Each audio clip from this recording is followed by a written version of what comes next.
जय श्री कृष्ण दोस्तों, राधे राधे। आज मैं आपके लिए 5वें अध्याय का पाठ करने जा रही हूँ। कृपया ध्यान से सुने। अर्जुन बोले, हे कृष्ण, तुमने पहले कर्मों का त्याग करने को कहा और अब कर्म की प्रशंसा करते हो। इन दोनों में से जो अधिक हितकर है वह एक बात निश्चय करके बतलाओ।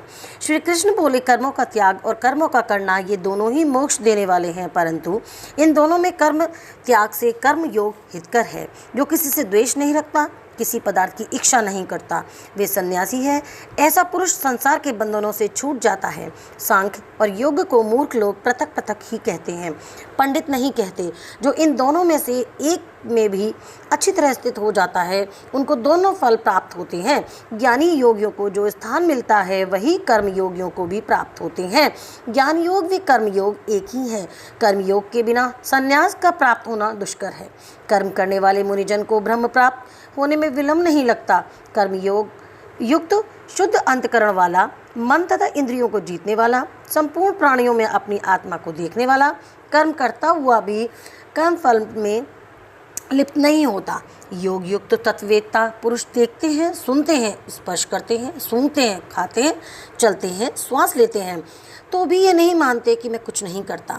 वे बोलते हैं, त्यागते हैं, ग्रहण करते हैं, परंतु यही मानते हैं कि मैं कुछ नहीं करता, और ये मन में धारण करते हैं कि इंद्रियां ही अपने अपने विषयों में बरतती हैं। जो प्राणी ब्रह्म में अर्पण कर संग को त्याग कर कर्म करता है, वे पाप में लिप्त नहीं होता। जैसे कमल पत्र पर जल नहीं ठहरता, योगीजन शरीर से, मन से, बुद्धि से तथा इंद्रियों की आसक्ति से रहित होकर आत्मशुद्धि के निमित्त कर्म करते हैं। योग मुक्त पुरुष कर्म फल त्याग कर मोक्ष रूप शांति का लाभ करता है, और जो योग रहित वे कर्म की इच्छा के बंधन में पड़ जाता है। सब कर्मों को मन से त्याग करके प्राणी इस वन द्वार इंद्रियों की देह रूपी पुरी में ना कुछ करता हुआ और ना कराता हुआ आनंद पूर्वक रहता है। परमेश्वर किसी कर्म में प्रवृत्त नहीं करता, कर्म और कर्म फल को उत्पन्न नहीं करता। ये सब प्रगति द्वारा होते रहते हैं। परमेश्वर किसी के पुण्य तथा पाप को नहीं दे। ज्ञान जो अज्ञान से आच्छादित है उसमें जीव मोह को प्राप्त होते हैं, परंतु आत्मज्ञान के द्वारा जिनका अज्ञान नष्ट हो गया है, उनका वे आत्मज्ञान परमेश्वर के रूप को ऐसा भाषित करता है जिस प्रकार सूर्य संपूर्ण संसार को प्रकाशित कर देता है। उसी परमात्मा में जिसकी बुद्धि स्थिर है और उसी में मन लगाते हैं, उसी में निष्ठ रखते हुए और जो सदा उसी में ध्यान में लगाते हुए ज्ञान द्वारा जिनके सब पाप नष्ट हो गए हैं, वे संसार में जन्मते नहीं। विद्या और विनय से संपन्न ब्राह्मण में, गाय में, कुत्ते में और चांडाल में पंडित जन की दृष्टि समान रहती है। जिसके मन में इस तरह की समानता उत्पन्न हो गई है, उन्होंने इस लोक में जन्म मरण रूपी संसार को जीत लिया है, क्योंकि ब्रह्म निर्दोष और सर्वत्र समान है। इसलिए वे ब्रह्म को प्राप्त हो जाते हैं। जो प्रिय पदार्थ को पाकर प्रसन्न और अप्रिय को पाकर खिन्न नहीं होते, ऐसे स्थिर बुद्धि वाले मोह रहित ब्रह्मवेत्ता को ब्रह्म स्थिर जानो। बाहरी पदार्थों से जो चित्त को आसक्त नहीं होने देते, वही आत्म सुख का अनुभव करते हैं और ब्रह्म में अंतकरण को मिला हुआ अक्षय सुख यानी कि मोक्ष प्राप्त करता है। वे इंद्रियों के स्पर्श से जो भोग देते हैं, वे वस्तुतः दुखदायी होते हैं। उनका आदि भी है और अंत भी है। हे कौतन्य, ज्ञानी लोग ऐसे भोगों में रत नहीं होते। शरीर छूटने के पहले जो मनुष्य काम और क्रोध के वेग को सहन करने में समर्थ होते हैं, वे योगी और सच्चा सुखी कहलाया जाता है। जो योगी आत्म सुख से सुखी, अंतरात्मा के आनंद से आनंदित और अंतर ज्योति से ही प्रकाशित है, वे ब्रह्म रूप होकर ब्रह्म निर्वाण मोक्ष को प्राप्त होते हैं। पाप जिसके नष्ट हो गए हैं, कुबुद्धि जिसकी दूर हो गई है, मन को जिन्होंने वश में कर लिया है, जीव मात्र का जो हित चाहने वाले हैं, ऐसे योगी को ब्रह्म निर्वाण प्राप्त होता है।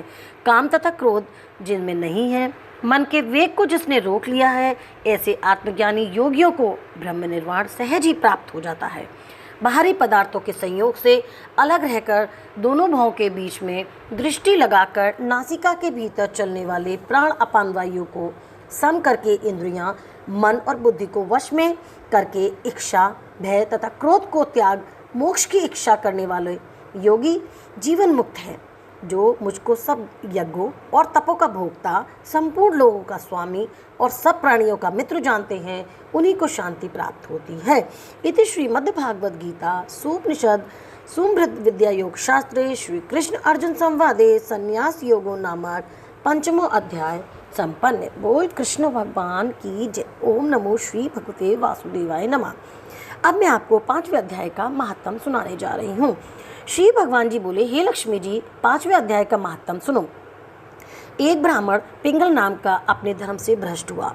वे कुसंग में बैठे, मच्छी मांस खावे, मदिरा पान करे, जुआ खेले। देवयोग से वे पिंगल एक राजा के यहाँ नौकर हो गया। राजा के पास और लोगों की चुगलियाँ किया करे। जब बहुत दिन बीत गए तब वे धनवंत हो गया। तब उसने अपना विवाह कर लिया, परंतु स्त्री व्याधिचारिणी आई। वे स्त्री को मारता। उस स्त्री ने दुखी होकर अपने पति को विष दे दिया। वे ब्राह्मण मर गया। उस ब्राह्मण ने गिद्ध का जन्म पाया। कुछ काल के पीछे वे स्त्री भी मर गई। उसने तोते का जन्म पाया। तब वे एक तोते की स्त्री हुई। एक दिन उस तोती ने तोते से पूछा, हे तोते, तूने तोते का जन्म कैसे पाया? तोता बोला, हे तोती, मैं पिछले जन्म में कथा सुनाता था।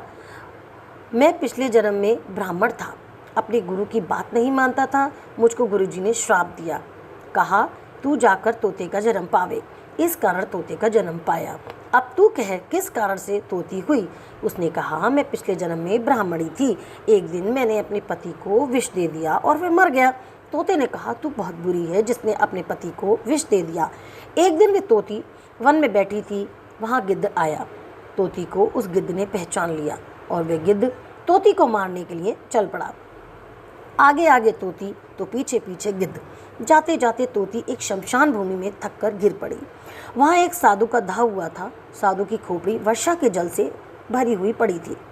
वे उसमें गिर गई। इतने में गिद्ध आया और तोती को मारने लगा। उस खोपड़ी के जल में के साथ उसकी देवदेही धोई गई। दोनों आपस में लड़ते लड़ते मर गए और अधम देही से छूटकर देवदेही पाई और विमान आ गए, जिन पर बैठकर दोनों बैकुंठ धाम को चले गए। वे खोपड़ी एक साधु की थी जो श्री गीता जी के 5वें अध्याय का पाठ करा करता था। वे परम पवित्र था। उसके जल से दोनों पवित्र हो गए। जो प्राणी श्री गंगा जी का स्नान करके श्री गीता जी का पाठ करते हैं वे बैकुंठ धाम को जाते हैं। बोल कृष्ण भगवान की जय। भगवान इस 5वें अध्याय का फल मेरे सुनने वाले सभी मित्रों और मेरी सखियों को देना। जय श्री कृष्ण दोस्तों। राधे राधे।